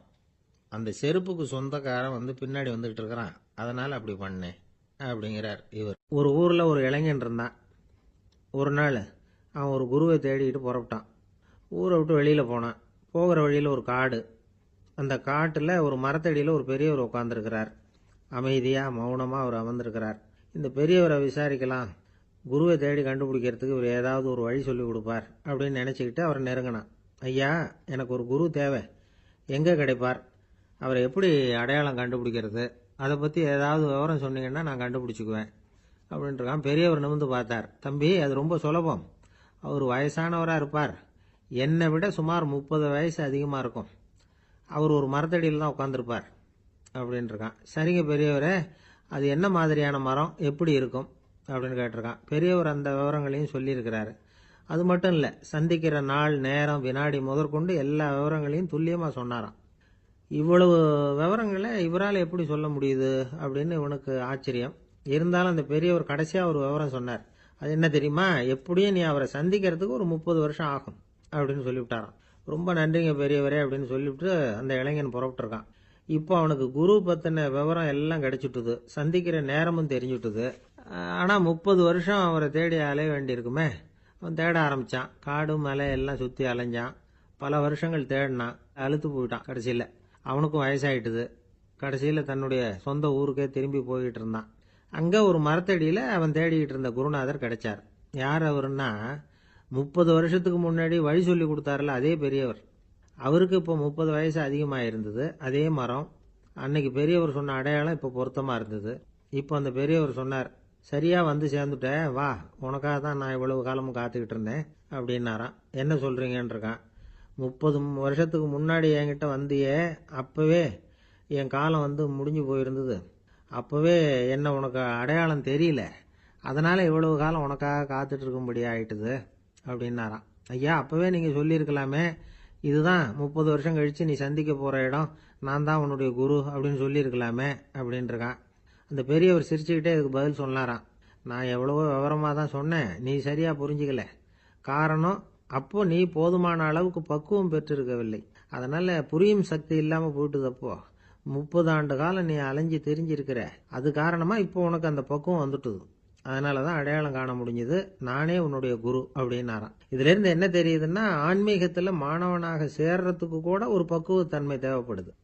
ஒரு பெரிய ஞானி, அவர்கிட்ட சீடனா இருக்க ஒருத்தன் வந்தான், எதிரில் நின்னான். ஞானி அவனை வெகு நேரம் உற்று பார்த்தார். அப்புறம் சொன்னார், சீடனா இருக்கிறது ரொம்ப சிரமம்னார். நான் தயாரா இருக்கிறேன்னா. அது இன்னமும் சிரமமாச்சே, இங்கே குருவா இருக்கிறது மட்டுமே சுலபம் அப்படின்னாராம். அப்படின்னா நான் குருவாவே ஆயிடுறேன் அப்படின்னானா. இது போலவே இந்த காலத்துல கதை ஒன்று உண்டு. ஒரு பள்ளிக்கூடத்துல வகுப்பு ஆசிரியர் மாணவனை திட்டிக்கிட்டு இருந்தார். டேய், நீ 100க்கு 10 மார்க் தான் வாங்கிட்டு இருக்க, இவ்வளவு மோசமா நீ படிச்சா கடைசியில மாடு மேய்க்கிறது கூட லாய்க்கு இல்லாதவனா ஆயிடுவேன், அதுக்கப்புறம் என்ன செய்ய போற அப்படின்னாராம். பையன் தலையை சொரிஞ்சுக்கிட்டே சொன்னானா, சார் அப்படின்னா ஒன்று செய்யறேன் அப்படின்னானா. இவர் கேட்டிருக்கார், என்ன செய்ய போறேன்னு. வேற என்ன சார், உங்களை மாதிரி ஒரு ஆசிரியர் ஆயிடுறேன் அப்படின்னானா. ஒரு கடைக்கு போனேன், 5 ரூபா பணத்தை எடுத்து கொடுத்தேன், ஒரு தினசரி பத்திரிகையை கேட்டேன். அவரு உடனே அங்க அடுக்கி வச்சிருந்த பத்திரிகையில ஒன்று எடுத்து என் கையில கொடுத்தார், வாங்கிக்கிட்டேன். மீதி பணத்தை எடுத்தார், அதையும் என் கையில கொடுக்கணும்ல, கொடுக்கல. எதிரில் இருந்த பலகையில வச்சு எடுத்துக்க சொன்னார். எப்பவும் அவர் அப்படிதான் பண்ணுவார், நானும் எடுத்துக்கிட்டு வந்துடுவேன். இவர் ஏன் இப்படி பண்றாருங்கிறது எனக்கு ரொம்ப நாளா ஒரு சந்தேகம். ஒரு நாள் அவர்கிட்டயே இதை கேட்டுவிட்டேன். ஏங்க, நீங்க உங்க கடைக்கு பொருள்கள் வாங்குறவங்களுக்கு நீங்க பாக்கி சில்லறையை கொடுக்கறப்போ பலகையில வச்சு விடுறீங்க, கையில கொடுக்க மாட்டேங்கிறீங்களே, ஏன் அப்படின்னு கேட்டேன். காசை கையில கொடுத்தா நம்ம கிட்ட இருக்கிற லட்சுமி போயிடுவா சார் அப்படின்னார். அதாவது பணம் செலவாயிடும் அப்படின்னு அர்த்தமா. இன்னொரு நண்பர், அவர் ஒரு நாள் வழக்கத்துக்கு மாறா ரொம்ப சோகமா உட்காந்துருக்கிறார். ஏங்க, என்னாச்சு, ஏன் இப்படி கப்பலே கவிழ்ந்தது மாதிரி உட்காந்துருக்கிறீங்க அப்படின்னு கேட்டேன். கப்பலே கவிழ்ந்திருந்தா கூட நான் இப்படி கவலைப்பட மாட்டேன் சார், வேற ஒன்று நடந்து போச்சுன்னார். என்னன்னு கேட்டேன். என் உச்சந்தலையில பல்லி ஒன்று விழுந்துட்டுதுன்னார். அதுக்காகவா இப்படி அப்படின்னு ஆச்சரியப்பட்டேன். ஆமாங்க, பல்லி உச்சந்தலையில விழுந்தா பலன் என்னன்னு பஞ்சாங்கத்தில் பார்த்தேன், மரணம்னு போட்டிருக்கு அப்படின்னு சொல்லிவிட்டு அவர் தொடர்ந்து கவலைப்பட ஆரம்பிச்சிட்டார். இப்படியும் ஒருத்தர், என் கூட வேலை பார்க்குற ஒருத்தர் எப்படி தெரியுமா, தினமும் வலது காலை வச்சு தான் ஆபீஸுக்கு உள்ள நுழைவார். என்னைக்காவது தவறுதலா இடது காலை வச்சு உள்ள வந்துட்டார்னா அன்னைக்கு பூரா மனசு சங்கடப்படுவார், எந்த வேலையும் சரியா ஓடாது. கேரம் போர்டு ஆடுற ஒருத்தர் எப்ப ஆட உட்கார்ந்தாலும் ஸ்ட்ரைக்கரை கை தவறி கீழே விழற மாதிரி பண்ணி அதுக்கப்புறம் அதை எடுத்துக்கிட்டு ஆட உட்காருவார். ஏன்னா எப்போ ஒரு தடவை நிஜமாவே அது கை தவறி கீழே விழுந்திருக்குது, அன்னைக்கு பிரமாதமா ஜெயிச்சுட்டார். உடனே ஒரு முடிவுக்கு வந்துட்டார், கை தவறுனா லாபம் அப்படின்னு. அதுக்கப்புறம் அதையே பழக்கமாக்கிக்கிட்டார். பூனை குறுக்க போனா சகனம் சரியில்லைன்னு நினைக்கிறவங்க உண்டு. ஆனா ஒருத்தர் எப்படி தெரியுமா, அவர் வெளியில கிளம்புற சமயம் பக்கத்து வீட்டு ரேடியோவில் மியாவ் மியாவ் பூனை குட்டின்னு பாட்டு சத்தம் கேட்டா கூட போதும், சகனம் சரியில்லைன்னு பிரயாணத்தை கேன்சல் பண்ணி விடுவார். இப்ப இவ்வளவு எதுக்கு சொல்றோம்னா, அளவுக்கு மீறின சகுன நம்பிக்கைகள் இருக்கு பாருங்க, இதோட பயமும் சேர்ந்துகிட்டதுன்னு வச்சுக்கோங்க, இது ஒருத்தருடைய மனநிலையை பாதிச்சிடும். இது உளவியல் நிபுணர்கள் சொல்ற கருத்து. வாழ்க்கையே தடுமாற வச்சிரும். பாதுகாப்பு இல்லாத உணர்வு, ஒரு விதமான டிப்ரெஷன் மனநிலை, இதெல்லாம் தான் இதுக்கு காரணமா அமையலாம். சில பேர் காய்கறி நறுக்க கத்திய கையில் எடுத்தா கூட நேரம் சரியா இருக்கா அப்படின்னு பார்த்துட்டு தான் வேலையை ஆரம்பிக்கிறது வழக்கம். அறிவு தான் மனசுக்கு வாத்தியாரா இருக்கணும், அப்பதான் வாழ்க்கை நிம்மதியா இருக்கும். அறிவு மனசு சொல்றபடியெல்லாம் கேட்க ஆரம்பிச்சுட்டுதுன்னா இடைஞ்சல் தான். ஒருத்தருக்கு 7ஆம் நம்பர் தான் ராசியான நம்பரான், 7ஆம் தேதி தான் எந்த காரியத்தையும் ஆரம்பிப்பாராம். 7 எழுத்து வர்றது மாதிரி பேரை மாத்தி வச்சுக்கிட்டார். 7 மணிக்கு தான் தினமும் எழுந்திருப்பார். 7ஆம் நம்பர் வீட்டில் தான் குடியிருக்கார். கல்யாணம் கூட 7ஆம் தேதி தான் பண்ணிக்கிட்டார். அவர் ஒரு நாள் குதிரை பந்தயத்துக்கு போனாராம். குதிரையோட பேரையெல்லாம் பார்த்தார். ஒரு குதிரையோட பேர் 7 எழுத்துல அமைஞ்சிருந்தது. 7 தானே இவருக்கு அதிர்ஷ்ட நம்பர், அதனால உடனே அது பேர்ல பணத்தை கட்டினார். பந்தயம் நடந்தது. என்ன சார் ஆச்சுன்னு கேட்டாங்க. நான் பணம் கட்டின அந்த என்னோட குதிரை 7வதா வந்து சேர்ந்தது சார் அப்படின்னாராம் சோகமா. காசியில் இருக்கிற கடவுள் காசி விஸ்வநாதர், அங்க இருக்கிற தேவி காசி விசாலாட்சி. இவங்க 2 பேரும் ஒரு நாள் பேசிக்கிட்டு இருந்தப்போ கடவுள் சொன்னார், இந்த மனிதர்களை நாம ரொம்பவும் நம்பிக்கையோட தான் படைச்சிருக்கிறோம், இருந்தாலும் அவங்களுக்கு தான் நம்பிக்கை இல்லை, எதுலேயும் ஒரு உண்மையான நம்பிக்கை இல்லாமல் வாழ்ந்துக்கிட்டு இருக்கிறாங்க அப்படின்னார். என்ன அப்படி சொல்கிறீங்க? அதோ பாருங்க, எவ்வளவு பேர் காசியை தேடிட்டு வந்து கங்கையில் குளிச்சுக்கிட்டு இருக்கிறாங்க, அவங்கெல்லாம் நம்பிக்கை இல்லைன்னா இவ்வளவு தூரம் தேடிட்டு வந்து இங்கே குளிப்பாங்களா அப்படின்னு நாங்கள் தேவி. சரி, அதை சோதிச்சு பார்க்கலாம் அப்படின்னு 2 பேரும் முடிவு பண்ணிக்கிட்டாங்க. உடனே ஒரு திட்டம் போட்டாங்க.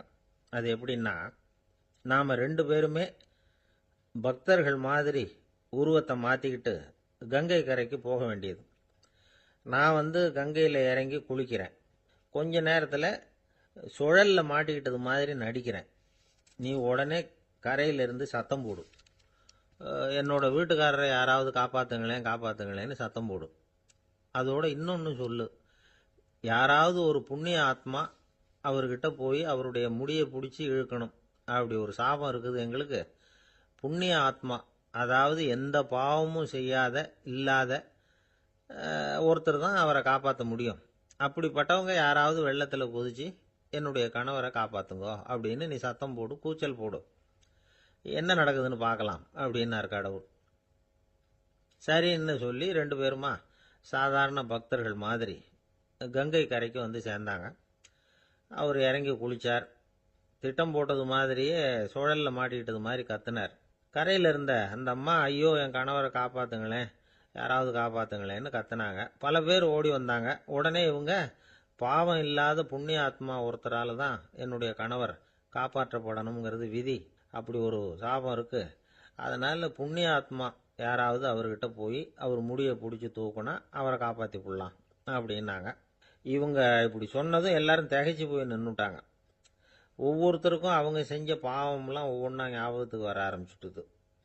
சரி, இதுக்கு நாம லாயக்கு இல்லை அப்படின்னு சொல்லி ஒதுங்கி போக ஆரம்பிச்சிட்டாங்க எல்லாம்.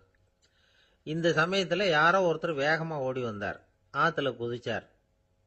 அவர்கிட்ட போனார், முடியை பிடிச்சார், தூக்குனார், அவரை காப்பாற்றி கரைக்கு கொண்டுட்டு வந்துட்டார். அப்படி காப்பாற்றின அந்த ஆளை இவங்க 2 பேரும் தனியாக கூப்பிட்டுக்கிட்டு ஒரு மண்டபத்துக்கு வந்துட்டாங்க. வந்து விசாரிக்கிறாங்க. நீ யாரப்பா அப்படின்னு கேட்குறாங்க. ஏதும் தெரியாத மாதிரி. நான் இந்த ஊர் அன்ன சத்திரத்தில் வேலை செய்கிற ஒரு சமையல்காரன் அப்படிங்கிறார். நீ வந்து கங்கையில் குளிக்கிறது உண்டான்னு கேட்டிருக்காங்க. நான் இந்த ஊர்லேயே தான் இருக்கிறேன், இருந்தாலும் தினமும் கங்கையில் குளிக்கிறது இல்லை, எப்பாவது ஒரு நாள் அங்கே குளிப்பேன் அப்படின்னார். கங்கையில் மூழ்கி எழுந்திரிச்சா பாவம்லாம் தொலையும்னு சொல்கிறாங்க. அப்படி இருக்கிறப்போ அங்கே இன்னைக்கு கங்கையில் குளிச்சுக்கிட்டு இருக்கிறவங்கெல்லாம் தங்களை வந்து புண்ணிய ஆத்மாவா நினைக்கல. கங்கையில் குளிக்காத நீ உன்னை வந்து புண்ணிய ஆத்மாவா நினச்சி என்னை காப்பாற்ற வந்திருக்கிற, அது எப்படி அப்படின்னு கேட்டார். அதுக்கு அந்த ஆள் சொல்கிறான், கங்கையில் குதிச்சதுக்கு அப்புறம் தானே உங்களை காப்பாற்ற போகிறோம், அப்படி குதிக்கும் பொழுது என்னுடைய பாவம்லாம் போயிருக்கும்ல, நான் புண்ணிய ஆத்மாவா ஆயிருப்பேனே, அதனால தான் துணிஞ்சு வந்து உங்களை காப்பாற்றினேன் அப்படின்னா. கடவுளும் தேவியும் அவனுக்கு வந்து காட்சி கொடுத்தாங்களாம். இப்படி ஒரு கதை உண்டு. அதாவது கங்கையில் குளிச்சுக்கிட்டு இருக்கிறவங்களுக்கே தங்களுடைய பாவம் போகுங்கிற நம்பிக்கை பரிபூர்ணமாக இல்லை, குளிக்காத ஒருத்தனுக்கு அந்த நம்பிக்கை இருந்தது. அதனால் அவனால் கடவுளை பார்க்க முடிஞ்சது. கடவுளை வந்து நாமளும் பார்க்க முடியுமா முடியாதா அப்படிங்கிற குழப்பம்லாம் நமக்கு வேண்டியதில்லை. நம்பிக்கையோடு வாழணுங்கிற உண்மையை மட்டும் இந்த கதையிலேருந்து புரிஞ்சுக்கிட்டா போதும். ஏன்னா இந்த கதையை கேட்டுட்டு ஒரு நண்பன் குதர்க்கமாக ஒரு கேள்வி கேட்டான். ஏன் சார், கங்கையில் குளிச்சா பாவம் போயிடும்னு சொல்கிறீங்களே, நான் எனக்கு வேண்டாத ஒருத்தனை அழைச்சிட்டு போய் கங்கையிலேயே தள்ளி விட்டுட்டு அதுக்கப்புறம் அங்கேயே முழுக்க போட்டுட்டு நான் செஞ்ச பாவத்தை வந்து அதுலேயே கழுவி விட்டுட்டு மறுபடியும் உங்ககிட்ட வந்துடுறேன்னு வச்சுக்கோங்க, நீங்கள் என்னை வந்து புண்ணிய ஆத்மான்னு ஏற்றுக்குவீங்களா அப்படிங்கிறான். ஆள் கொஞ்சம் அசந்தான் நம்மளே அங்கே அழைச்சிட்டு போனாலும் போயிடுவான். அங்கே நபிகள் நாயகம் உட்கார்ந்துருக்கிறார். அந்த சமயம் அம்மா அங்கே வர்றாங்க. அவங்க கையில் திராட்சை பழ கொத்து, அதை கொண்டுகிட்டு வந்து நபிகள் கிட்ட கொடுக்குறாங்க. சாப்பிடுங்க அப்படின்னு சொல்லி ரொம்ப அன்பாக வேண்டிக்கிறாங்க. நபிகள் நாயகமும் ரொம்ப பிரியமாக அதை வாங்கிக்கிட்டார். அதுக்கப்புறம் அதை சாப்பிட ஆரம்பித்தார். நபிகள் நாயகம் மதீனாவில் தங்கியிருந்தப்போ இது மாதிரி நிறைய பேர் பழங்களையும் தின்பண்டங்களையும் கொண்டுட்டு வந்து கொடுக்கறது வழக்கம். நபிகள் நாயகம் என்ன பண்ணுவார்னா அதெல்லாம் வாங்குவார். உடனே பக்கத்தில் இருக்கிற தோழர்கள் எல்லாருக்கும் பகிர்ந்து கொடுப்பார், தானும் சாப்பிடுவார். இதுதான் எப்போதும் வழக்கம். ஆனால் இந்த தடவை என்னாச்சு தெரியுமா? அவர் அப்படி பண்ணல. ஒவ்வொரு பழமா எடுத்து தானே சாப்பிட்டுக்கிட்டு இருக்கிறார். அவர் விருப்பமா சாப்பிடுகிற காட்சியை ஆசை தீர பார்த்துக்கிட்டு இருந்தாங்க அந்த வயசான அம்மா, அந்த பழத்தை கொடுத்தவங்க. அவங்களுக்கு ரொம்ப மகிழ்ச்சியா இருந்தது, மன நிறைவா இருந்தது. நாம ஆசையா கொண்டுகிட்டு வந்து கொடுக்குற பழத்தை நபிகள் நாயகம் இவ்வளவு பிரியமா சாப்பிட்றாரே அப்படின்னு நினைச்சு ரொம்ப சந்தோஷப்பட்டாங்க. அதுக்கப்புறம் அங்கிருந்து அவங்க புறப்பட்டு போயிட்டாங்க. இந்த அம்மா போனதுக்கு அப்புறம் பக்கத்தில் இருந்த தோழர்கள் பேச ஆரம்பிச்சாங்க. ஏன்னா அவங்களுக்கு சந்தேகம், இன்னைக்கு வித்தியாசமா நடந்துகிட்டாரே அப்படின்னு. அண்ணலே, எது உங்களுக்கு வந்தாலும் எங்க எல்லாருக்கும் கொடுத்துட்டு தான் நீங்க சாப்பிடுவீங்க. இன்னைக்கு மட்டும் நீங்க அப்படி செய்யலையே, எல்லா பழத்தையும் நீங்களே சாப்பிட்டீங்களே, அதுக்கு என்ன காரணம் அப்படின்னு கேட்டாங்க. இப்படி கேட்கறதுனால நாயகம் அதை தப்பா புரிஞ்சுக்க மாட்டார் அப்படிங்கறது அவங்களுக்கு தெரியும். யாரும் எதையும் அவர்கிட்ட கேட்கலாம், அப்படி கேட்கறதுக்கு உரிமை உண்டு. இந்த ஜனநாயக முறைகளுக்கு அவர்கள் கொடுத்த மரியாதை இது. தோழர்களின் கேள்விக்கு நபிகள் பதில் சொல்ல ஆரம்பிச்சார். நண்பர்களே, அந்த அம்மா ரொம்ப பிரியமா அந்த பழங்களை என்கிட்ட கொண்டுகிட்டு வந்து கொடுத்தாங்க. முதல்ல ஒரு பழத்தை எடுத்து வாயில போட்டு பார்த்தேன். அது ரொம்ப புளிப்பா இருந்தது, சாப்பிடுறது ரொம்ப கஷ்டம். உங்ககிட்ட யாருக்காவது அதை கொடுத்திருந்தா அதுல வாயில போட்டதும் புளிப்பு தாங்காம முகம் சுழிச்சிருப்பீங்க. அதை அந்த அம்மா பார்த்துட்டாங்கன்னா வருத்தப்பட்டிருப்பாங்க. ஆசையா கொண்டுகிட்டு வந்து நமக்கு கொடுத்துருக்குறாங்க. அவங்க அன்பான மனசை நோகடிக்கிறதுக்கு நான் விருப்பப்படலை. அதனால முகம் சுளிக்காம சாப்பிடணுமேங்கிறதுக்காகத்தான் அந்த பழங்கள் பூராவே நானே சாப்பிட்டுட்டேன் அப்படின்னு புன்முறுவலோட பதில் சொன்னாராம் நபிகள் நாயகம். இன்னொருத்தர் மனசு புண்படக்கூடாதுங்கிறதுக்காக புளிப்பையும் இனிப்பா ஏற்றுக்கொள்ளுகிற பண்பாடு இருக்கு பாருங்க, அது ஒரு பெரிய நாகரிகம். அது எல்லாருக்கும் சுலபமா வந்துடாது. நல்லா இருக்கிற பழத்தையே என்ன இவ்வளவு மோசமா இருக்கேன்னு சொல்லுகிறவர்கள் தான் நம்ம கிட்ட அதிகம். இந்த காலத்துல இல்வாழ்க்கையில இந்த நாகரிகத்தை சில பேர் கடைபிடிக்கிறது உண்டு. நல்லா இருக்க இல்லையோ முகம் சுளிக்காம சாப்பிட்டுருவாங்க. ஏன்னு கேட்டா, எதுக்காக சார் வீண் வம்பு, ஏதோ நமக்குன்னு கொடுத்து வச்சது அவ்வளவுதான் அப்படின்னு நினைச்சுக்கிட்டு போக வேண்டியது தானே அப்படிம்பாங்க. இவங்கெல்லாம் கூட ஒரு விதத்துல பண்பாடு தெரிஞ்சவர்கள் தான். இப்போ ஒரு ஆளு ஊரெல்லாம் சுத்தி விட்டு கடைசியில அழுத்து போய் ஒரு ஹோட்டலுக்குள்ள நுழைஞ்சானான். ரொம்ப களைப்பா இருந்தது அவனுக்கு. அதனால ரொம்ப களைப்படைஞ்சு போய் ஒரு நாற்காலியில போய் உட்காந்துருக்கிறான். இவனை பார்த்ததும் சர்வர் ஓடி வந்தார். சார் உங்களுக்கு என்ன வேணும்னு கேட்டார். எனக்கு தேவை 2 தோசையும் கொஞ்சம் அன்பான வார்த்தைகளும் அப்படின்னா. சர்வர் உள்ள போனார், 2 தோசையை கொண்டாந்து வச்சார். அன்பான வார்த்தை கேட்டனே அப்படின்னா இவன். சர்வர் ரொம்ப பணிவா குனிஞ்சு இவன் காதோரமா சொன்னார், ஐயா இந்த தோசையை சாப்பிட்றாதீங்க, புளிச்சு போன பழைய மாவு அப்படின்னார். இது பாருங்க, அன்பான வார்த்தையும் 2 தோசையும் கேட்டார், கொண்டாந்து கொடுத்துட்டார். இப்படி இருக்கிறவர்களும் இன்றைய மனிதர்கள்ல அதிகம். அதனால மனிதர்கள் ஒவ்வொருத்தரும் ஒவ்வொரு விதம். நம்ம கிட்ட பிரியமா நடந்துகிறவர்கள் மனம் கோணும்படி நாம் நடந்து கொள்ளக்கூடாது அப்படிங்கிறது தான் நபிகள் நாயகம் அவருடைய செயல் மூலமா நமக்கு உணர்த்தி இருக்கிற வாழ்வியல் உண்மை. ஆளை கண்டா ஏன் இப்படி முகத்தை திருப்பிக்கிட்டு வர்றீங்க அப்படின்னு கேட்டார் ஒருத்தர் நண்பர்கிட்ட. எலெக்ஷன்ல அவன் எதிர்த்து நின்னவன் சார், என்ன அவன்கிட்ட நமக்கு என்ன பேச்சுவார்த்தை அப்படின்னாராம் ரொம்ப கோபமா இவர். சரி, அந்த ஆள் யாருன்னு கேட்டேன். என் கூட பிறந்த தம்பி தான் சார் அப்படின்னார் அந்த கோபம் குறையாமல். அதாவது நம்ம ஊர் நிலவரம் இப்படி, அதாவது அண்ணனும் தம்பியும் எதிர்த்து நிற்பாங்க தேர்தல்ல, ஒருத்தர் கண்டா பேசிக்கிறது இல்லை. ஆனா இங்கிலாந்துல எப்படி தெரியுமா, அங்க ஒரே மேடையில போட்டி போடுற 2 வேட்பாளர்களும் பேசுவாங்களாம், பட்டிமன்றம் மாதிரி. ஒருத்தர் முதல்ல எழுந்திருப்பார், நான் இந்த தேர்தலில் வெற்றி பெற்றால் என்னென்ன செய்வேன் அப்படின்னு சொல்லிவிட்டு உட்காருவார். அதுக்கப்புறம் அடுத்தவர் எழுந்திருப்பார், அவரு சொல்லுவார், நான் வெற்றி பெற்றா இந்த மக்களுக்கு என்னென்ன செய்வேன், இந்த நாட்டுக்கு என்னென்ன செய்வேன் அப்படிங்கறத சொல்லிவிட்டு உட்காருவார். 2 பேரும் ஒரே மேடையில பேசுவாங்க. மக்கள் 2 பேர் பேச்சையும் கேட்டுக்கிட்டு ஒரு முடிவுக்கு வருவாங்க. இதுதான் அங்க உள்ள பழக்கம். இங்க அப்படி இல்லை. இங்க ஒருத்தர் பார்த்தாவே முகத்தை திருப்பிக்கிறது. ஒரு தடவை இது மாதிரி ஒரு கூட்டம் நடந்துகிட்டு இருக்கு அங்க வெளிநாட்டுல தான். நேரத்துக்கு சரியா ஒரு வேட்பாளர் வந்து சேரல. இது இங்கிலாந்துல நடந்த நிகழ்ச்சி. அப்புறம் என்னாச்சுன்னா ஒருத்தர் வந்துட்டாரு, இன்னொருத்தர் வந்து சேரல. அப்புறம் உடனே அந்த ஒருத்தர் வந்தவர் பேச ஆரம்பிச்சிட்டார். அதாவது அந்த இன்னொருத்தர் சார்பாவே பேசிட்டாராம். அதாவது அவர் வரல, நான் அவரு சார்பா வந்து நான் பேசிடுறேன். அதாவது அவர் ஜெயிச்சுட்டா அவர் என்னென்ன செய்வார் இந்த நாட்டுக்கு அப்படின்னு சொல்லி அவர் பக்கத்துல உள்ள நியாயத்தை எடுத்து இவரே சொல்லிட்டாராம். இப்படிலாம் அங்க நடந்துதான். இது எப்பேற்பட்ட தேர்தல் பண்பாடு பாருங்க. அதனால இன்னொரு விஷயம், இப்ப இங்கிலாந்துல எல்லாம் ஓட்டு கேட்கறப்ப வெற்றியா தோல்வியாங்கிறத ஓரளவுக்கு யூகிச்சு விடலாமா.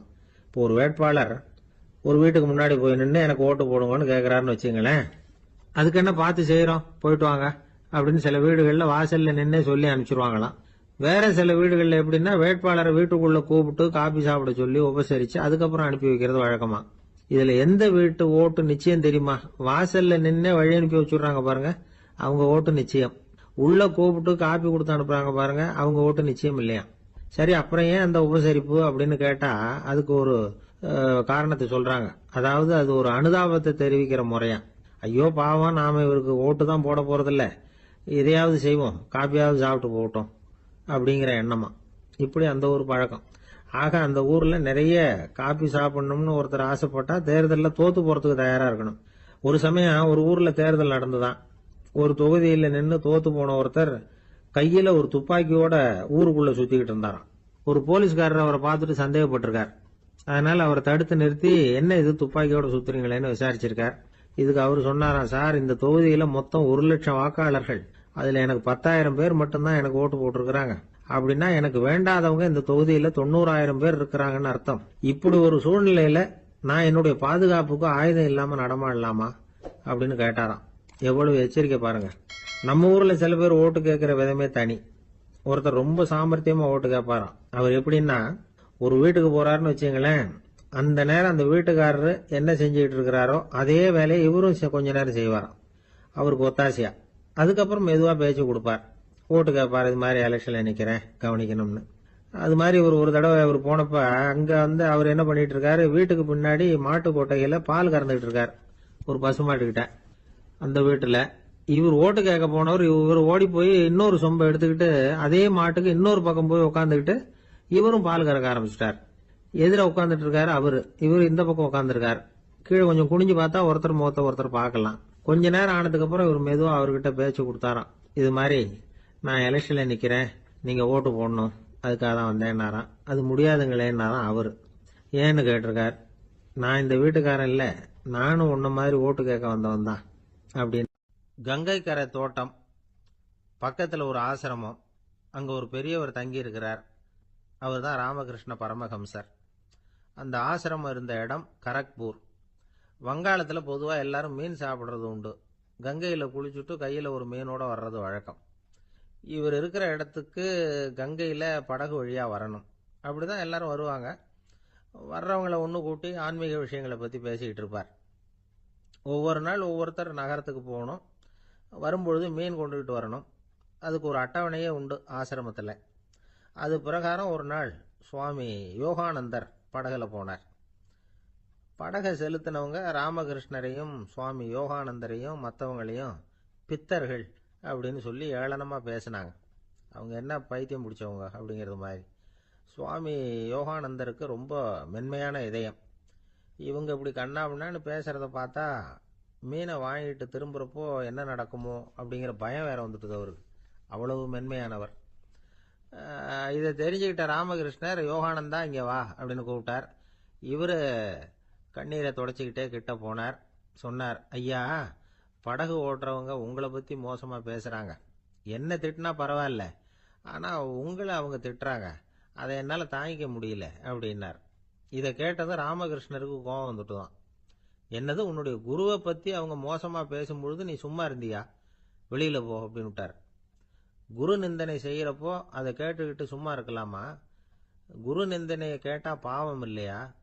என்னை தூற்றும் போது அவங்க வந்து பாவம் செய்யறாங்க, அதை கேட்டுக்கிட்டு நீ சும்மா இருந்தா நீயும் பாவம் செய்யற அப்படின்னாராம். அடுத்த நாள் சுவாமி நிரஞ்சனானந்தர் போக வேண்டிய நாள். இவர் படகுல போகும்பொழுதும் அதே மாதிரி நடந்துதான். அவங்க மோசமா பேச ஆரம்பிச்சாங்க, திட்ட ஆரம்பிச்சாங்க. அப்படி கேலி பண்ண ஒருத்தனை இவர் என்ன பண்ணார், பலார்னு கன்னத்துல அரைஞ்சுட்டார். இன்னொருத்தனை கங்கையில் தூக்கி எறியறதுக்கும் தயாராகிட்டார். அதுக்கப்புறம் அவங்க யாரும் வாயை திறக்கல. மீன் வாங்கிட்டு வர்றப்பவும் படகுல ஒரே அமைதி. அவ்வளவு பயம் அவங்களுக்கு. ராமகிருஷ்ணர் கூப்பிட்டு விசாரிச்சார் என்ன நடந்ததுன்னு. இவர் சொன்னார், அவர் யோகானந்தா போகும்பொழுது என்ன நடந்ததோ அப்படியே தான் இப்பவும் நடந்தது. குரு நிந்தனை செய்யறத கேட்டுக்கிட்டு நான் சும்மா இருப்பேனா? ஒருத்தனை அப்படியே அரைஞ்சுட்டேன், இன்னொருத்தனை ஆற்றுல தூக்கி போட்டுருவேன்னு பயமுறுத்தினேன், அவ்வளவுதான் அப்படின்னாராம். இப்பவும் ராமகிருஷ்ணருக்கு கோபம் வந்துட்டு தான். என்ன இது, அணியறது காஷாயம், இருக்கிறது ஆசிரமம், உனக்கு இவ்வளவு கோபம் வந்ததுன்னா அப்புறம் என்னத்துக்கு ஆசிரமத்தில் இருக்கணும்? பிரம்மச்சாரி எப்பவும் அமைதியாக இருக்கணும் அப்படின்னு அறிவுரை சொன்னாராம் ராமகிருஷ்ணர். அப்போ இவர் கேட்டாராம், ஏங்க அவருக்கு ஒரு விதமான அறிவுரை சொன்னீங்க, எனக்கு வேற விதமாக அறிவுரை சொல்றீங்க, இதில் எது உண்மை அப்படின்னு கேட்டிருக்கார். இதுக்கு ராமகிருஷ்ணர் சொன்ன பதில் என்னன்னா, அட அசடே, சக்கரத்தில் காற்று அதிகமாக இருந்தால் குறைக்கணும், குறைச்சலாக இருந்தால் கூட்டணும். அவன் சாது, அவனுக்கு அதிக உணர்ச்சி தேவை, உனக்கு படபடப்பு அதிகம், உனக்கு பொறுமை தேவை அப்படின்னாராம். இதில் உள்ள கருத்து என்னன்னா, கல்விங்கிறது எப்படின்னா அதை சூழ்நிலைக்கு தகுந்த மாதிரி கற்பிக்கணும். எல்லாருக்கும் ஒரே மாதிரி கற்பிக்கக்கூடாது.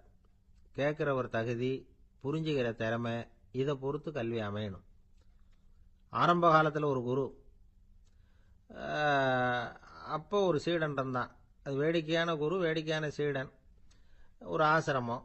ஒரு நாள் ஒருத்தன் அவசரமாக அந்த குருவை தேடி வந்திருக்கிறான். என்ன விஷயம்னு விசாரிச்சார் குரு. உங்கள் சீடர் என்னை அடிச்சுட்டார் அப்படின்னு புகார் பண்ணானா அந்த ஆள். குரு சீடனை கூப்பிட்டார். அடிச்சியா இந்த ஆளை அப்படின்னு கேட்டாராம். ஆமான் இருக்கான் சீடன்.